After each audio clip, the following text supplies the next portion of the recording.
అందరూ హాస్పిటల్కి రావాల్సిన పని లేకుండా ఎప్పటికప్పుడు మానిటర్ చేసి ఎప్పటికప్పుడు గైడెన్స్ ఇచ్చే మెకానిజానికి శ్రీకారం చుడతాం. ఇది first of it's kind in the world. Bill gates యొక్క ఉద్దేశం మెలండా ఫౌండేషన్ నుంచి ఒక ప్రూఫ్ ఆఫ్ కాన్సెప్ట్ తయారు చేసి దీన్ని ఇండియాలో ముందు ఆంధ్రప్రదేశ్లో చేసి తర్వాత నేషనల్ లెవెల్లో చేసి అవసరమైతే గ్లోబల్ లెవెల్లో తీసుకెళ్లాలని ఒక ఆలోచన. కుప్పం ఒక ప్రూఫ్ ఆఫ్ కాన్సెప్ట్ తయారు చేశాం. అది ఈ 15కి ఆపరేషన్ చేస్తున్నాం. ఓపెనింగ్ అవుతుంది. అక్కడి నుంచి 6 months చిత్తూరు డిస్ట్రిక్టివ్ టోటల్గా రోల్అవుట్ చేస్తున్నాం.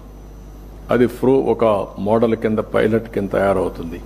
ఇది అవుతానే రాష్ట్రం మొత్తం రిప్లికేట్ చేస్తున్నాం 2 years టైంలో. ఈ 2 years టైంలో ప్రపంచంలో ఉండే వేరబుల్స్ అన్నీ కూడా తీసుకొస్తాం. కాస్ట్ ఎఫెక్టివ్ మ్యానుఫ్యాక్చరింగ్కి వెళ్తాం. ఇంకో పక్క నాలెడ్జ్ తీసుకొస్తాం. అటు కేంద్రం ఇచ్చే డబ్బులు, మన డబ్బులు, లేకపోతే అన్నీ కూడా ఇచ్చేస్తాం. ఇన్సూరెన్స్ కానీ అన్నీ ఇంటిగ్రేట్ చేస్తాం. బెస్ట్ హెల్త్ ప్రొవైడ్ చేయాలని. రెండోది మీరు చూస్తే అగ్రిటెక్, అందులో కూడా ఏఐ ఎట్లా ఉపయోగిస్తాం, ఈరోజు రియల్ టైం టెక్నాలజీ ఎట్లా ఉపయోగిస్తాం, మోడర్నైజేషన్కి ఎట్లా పోతాం, ఇవన్నీ కూడా వర్కౌట్ చేస్తున్నాం. మూడోది ఎడ్యుకేషన్. ఫ్యూచర్ ఎడ్యుకేషన్ కోసం స్కిల్ కానీ అదే సమయంలో మనం ఇచ్చే సిలబస్ కానీ ఇవన్నీ కూడా మార్చి ఏ విధంగా పోవాలో ఇన్నోవేటివ్ వే. ఏదైతే 10th క్లాస్ కంటే ముందే వొకేషనల్ ఎడ్యుకేషన్ పెట్టగలుగుతామా, యూస్ఫుల్ ఎడ్యుకేషన్ పెడతామా, డిగ్రీల్లో ఎన్నిట్లో సిలబస్ టోటల్గా మారుస్తామా. ఈ మధ్యకాలం నేను ఐఐటి మొన్న మాట్లాడుతూ ఉంటే చెప్తున్నారు, flexible education, not fixed education. 35 subjects, student choice. నీకు ఏ సెమిస్టర్లో ఏం చేస్తావో దాన్ని బట్టి నువ్వు చేసుకో. అంటే దే ఆర్ ఆల్ ఆంటర్ప్రెన్యూర్స్ కావాలనుకున్న వాళ్ళు ఈ క్లాస్ రూము ఇదే సబ్జెక్ట్ చెప్తాం, ఇక్కడికే రావాలి, లేదంటే ఈరోజు ఇదే ఫిక్స్డ్ సబ్జెక్ట్ అట్లా కాకుండా వాళ్ళు మోడలింగ్ చేశారు. చాయిస్ ఈ స్టూడెంట్ సెలెక్ట్ చేసుకుంటాడు. ఎప్పటికప్పుడు ఆ సెమిస్టర్లో ఆ సబ్జెక్ట్స్ పాస్ అయ్యే పరిస్థితి వస్తుంది. ఇట్లా వేరియస్ ఇన్నోవేటివ్ ఐడియాస్ వస్తున్నాయి. దానికి కూడా మనం శ్రీకారం చుడతాం. అల్టిమేట్గా మీరందరూ గుర్తుపెట్టుకోవాల్సింది, ఎక్కడికక్కడ ప్రజాప్రతినిధులు, అధికారులు అంతా కూడా సోషల్ యాక్టివిస్టులు కూడా ఎవరైతే కలిసి రాగలుగుతారో వాళ్ళందరినీ కలిపి తీసుకొని వెళ్లాల్సిన అవసరం ఉంది. ఇంకొక పక్కన సెక్రటరియేట్ దగ్గర నుంచి రాష్ట్ర స్థాయి వరకు యూనిఫామ్గా క్రియేటివిటీ ఉంటుంది, ఇన్నోవేషన్ ఉంటుంది. బ్రాడ్ కాన్సెప్ట్ అయితే స్వర్ణ ఆంధ్రప్రదేశ్ విజన్ 2047 ఏం చేయాలనేది మెయిన్ థీమ్ కింద ఉంటుంది. ఇంకొక పక్క ప్రజల్ని భాగస్వాములు చేయడం. ఎక్కడికక్కడ ఏది చేసినా మనం ప్రజల కోసం చేస్తాం కాబట్టి వాళ్ళందరినీ భాగస్వాములు చేయడం. ఇంకొక పక్కన మీరు చూస్తే ఆర్టీజీఎస్ని, జిఎస్డబ్ల్యూఎస్ని, రియల్ టైం ట్రాకింగ్ ఇలాంటి వినూత్నమైన కార్యక్రమాలతో ఈరోజు మనకు అన్ని వింగ్స్ ఉన్నాయి. ఇంటిగ్రేటెడ్ గవర్నమెంట్ తరఫున పనిచేయడానికి జిఎస్డబ్ల్యూఎస్ ఉంది. టెక్నాలజీ ఆర్టీజీఎస్ సెంటర్స్ అన్ని కాన్స్టిట్యున్సీ లెవెల్కి వస్తాయి.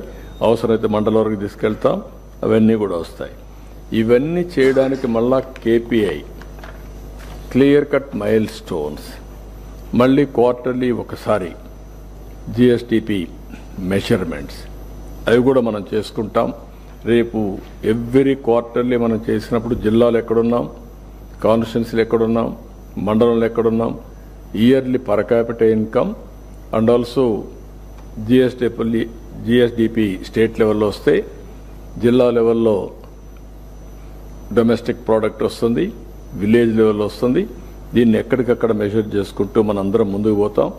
అల్టిమేట్గా యూనిఫామ్ డెవలప్మెంట్ జరగాలి. హిస్టారికల్గా కొన్ని ప్రాబ్లమ్స్ వల్ల కొన్ని ప్రాంతాలు వెనుకబడ్డాయి. ఈరోజు మనం ఒకసారి చూస్తే ఈరోజు Visakhapatnam highest per capital income. అదే సమయంలో కొన్ని జిల్లాలు చూస్తే పక్కనుండే శ్రీకాకుళం వెనకనుంది. ఏజెన్సీ ఏరియాలు వెనకబడ్డాయి. కొన్ని కరువు జిల్లాలు కూడా ప్రకాశం జిల్లా కానీ ఇలాంటి కొన్ని ఇంకా బ్యాక్వర్డ్గా ఉన్నాయి. అదే మరి రాయలసీమలో బోలెడన్ని అవకాశాలు ఉన్నాయి. ఇంకా మనం చేయాల్సింది చాలా ఉంది.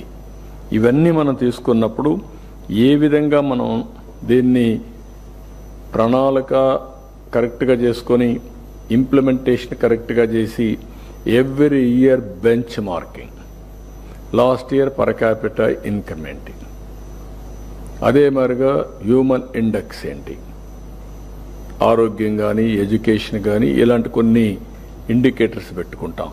అవన్నీ కూడా స్పష్టంగా ఫోకస్ పెట్టి అవసరమైతే ఇన్ఫ్రాస్ట్రక్చర్ ప్రాబ్లమ్స్ ఉంటే సపోర్ట్ చేస్తాం. ఒకవేళ అడిషనల్గా రిసోర్సెస్ పంప్ చేయాల్సి వస్తే చేస్తాం. అల్టిమేట్గా మనం డెలివరీ ఈజ్ ఇంపార్టెంట్. ఎన్ని మాట్లాడినా మనం పెట్టినట్టే కానీ అసమర్థంగా జరిగితే దాని ఫలితాలు రావు. ఈ విషయం మీరు గుర్తుపెట్టుకొని ఎక్కడికక్కడ మనం పూర్తి చేయాల్సిన అవసరం ఉంది. ఈరోజు మీరు చూస్తే మనమంతా కూడా లాంగ్ టర్మ్ ప్లాన్స్తో సమానంగా షార్ట్ టర్మ్ టార్గెట్స్ కూడా మనం పెట్టుకోవాలి. ఈరోజు మనం చూసినప్పుడు పోలవరానికి నిర్దిష్టమైన ఒక టైం బౌండ్ ప్రోగ్రాం పెట్టుకున్నాం. ఎప్పుడో పూర్తి అవ్వాల్సిన పోలవరం ఆ రోజు కానీ డయాఫామ్ వాళ్ళు కాపాడుంటే పోలవరం 2020-21కి పూర్తి అయిపోయింది. అది ఈరోజు 27కి వచ్చింది.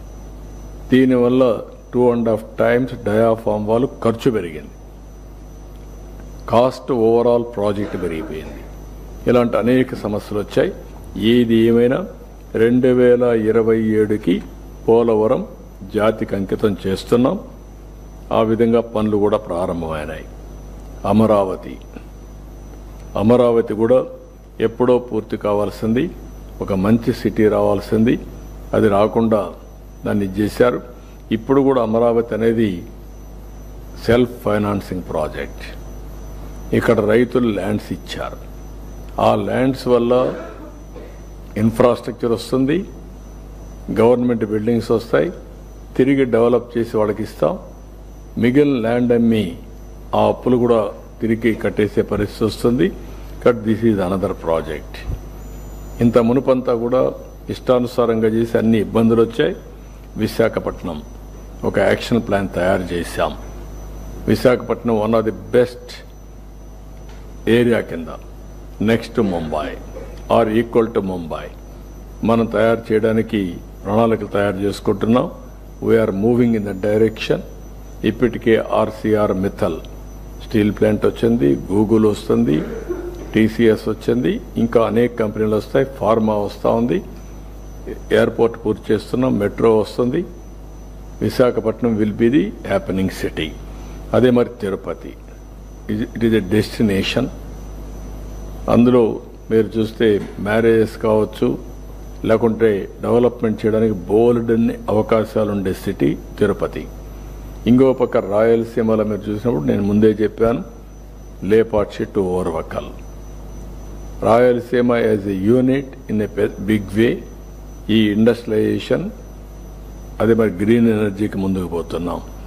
ఇంకొక పక్కన రాయలసీమ స్టీల్ ప్లాంట్ తొందరలోనే ప్రారంభిస్తాం, దాన్ని కూడా పూర్తి చేస్తాం. మొన్న రాయలసీమకు నేను కొన్ని హామీలు కూడా ఇచ్చాం. ఆ హామీలన్నీ కూడా అమలు చేయడం కోసం మనం ముందుకు పోతున్నాం. ఇంకొక పక్కన ఇక్కడికి వచ్చినప్పుడు ఇరిగేషన్ పైన ఎక్కువ శ్రద్ధ పెడతాం.